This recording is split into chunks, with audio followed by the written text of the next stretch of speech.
An extremely interesting element of American history and a highly impactful element, though a relatively little-known element, is the history of camp meetings. Though camp meetings were utilized throughout early America, they especially played a vital role in the American frontier. As people moved west in the early 1800s, they recognized their need for the influence of Bible preaching, for spiritual growth, and for fellowship. In places where people were spread out, there was no town, no organized congregations, and no meeting houses.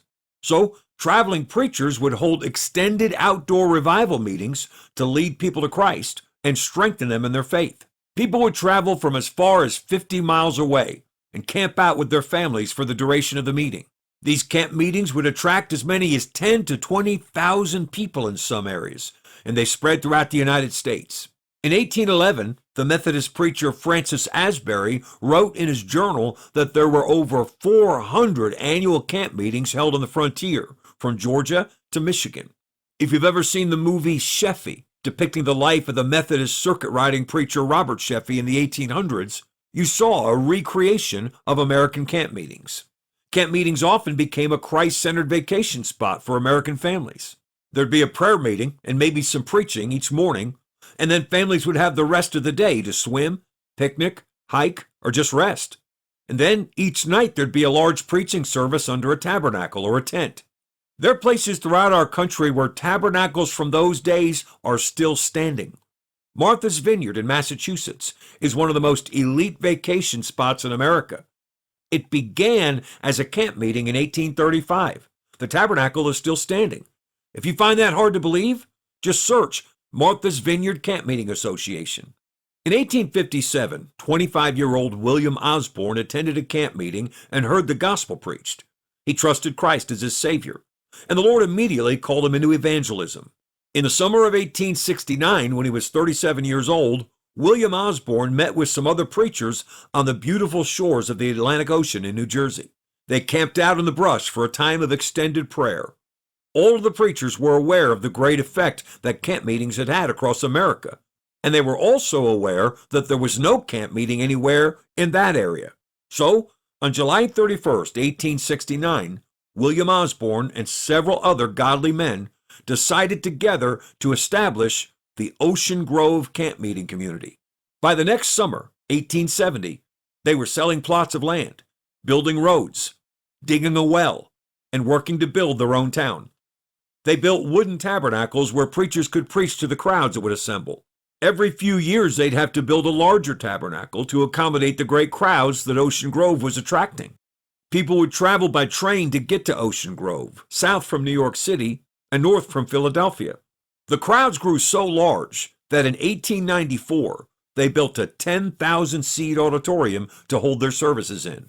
It's called the Great Auditorium, and it still stands today. As a result of modifications made to make seating more comfortable, the modern seating capacity is just over 6,000.